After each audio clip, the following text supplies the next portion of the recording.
Hi guys, back again. Well, we're doing episode 2 of my vendor TikTok or vendor talk for craft fairs of tips and tricks. So, today's is going to be a good one. Number 1 tip, always get extra help.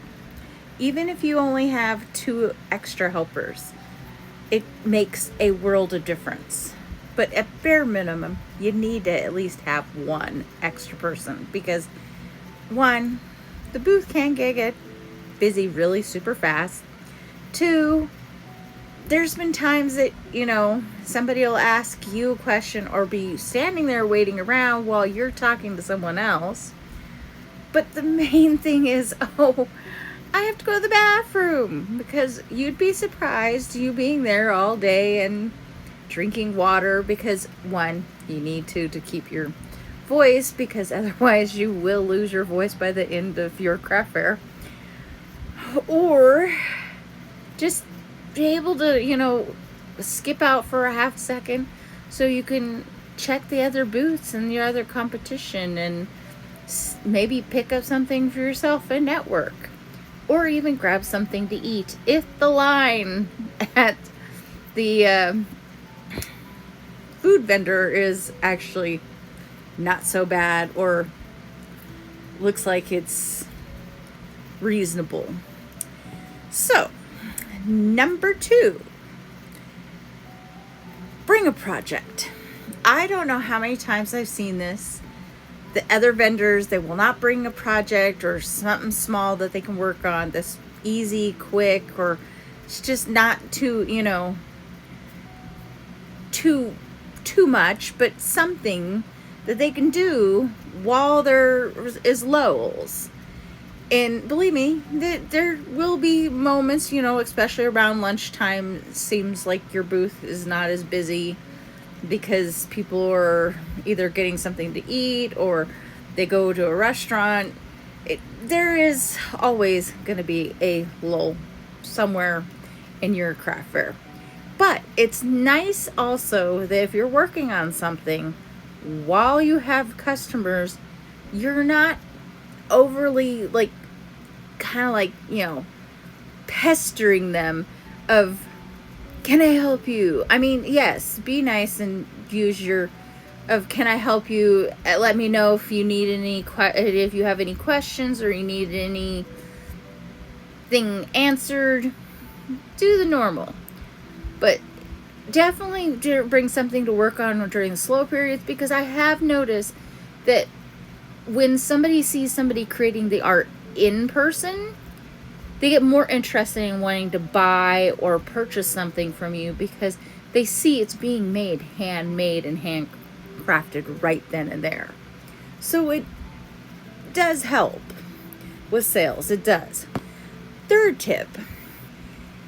Some craft fairs and art shows and art fairs have a raffle that you can participate of giving something to do for their overall.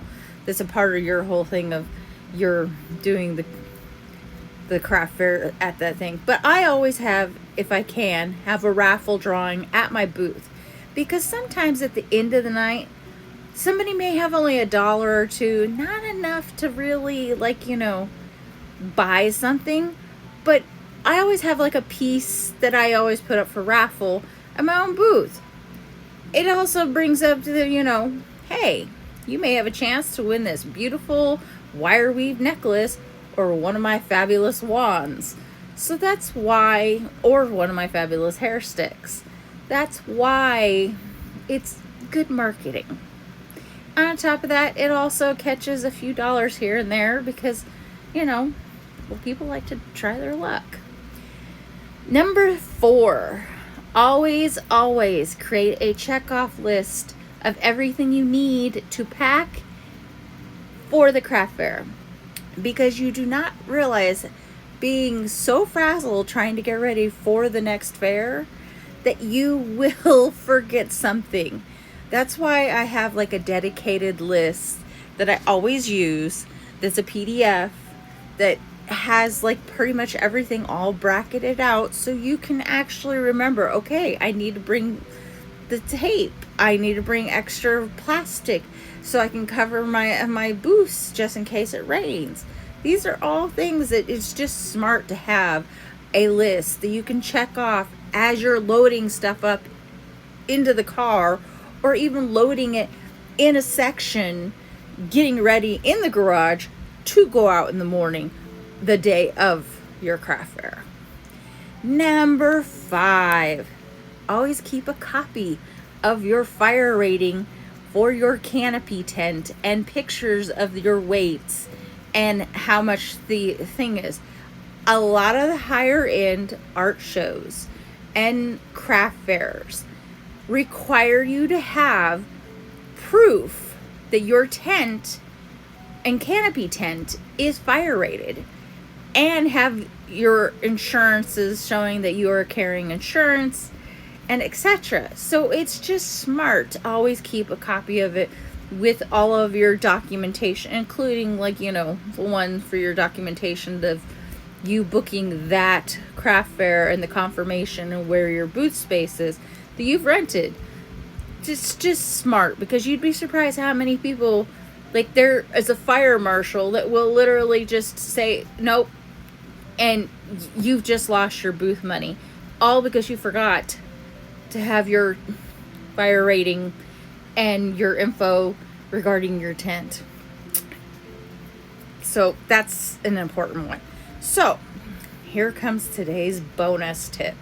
Bonus tip is always get your bank.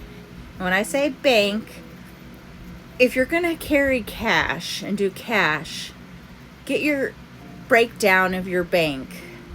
Like 21s, 5, like 4 10s. Like, I usually do either a $250 bank or a $350 bank, depending on which craft fair I'm doing, how big of, the influx of the participants of who are going to show up to this thing. So it depends.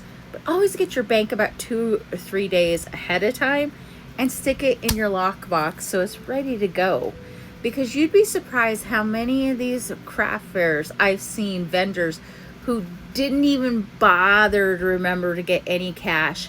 And that very first sale, guess what? Somebody's got a 20 and they're trying to purchase something that is $10 or $5. And, well, you have no way to make change. So, like I said, just be smart and get your bank 2 days ahead and stick it in your thing. And you're ready to go. So, that is today's episode of my series.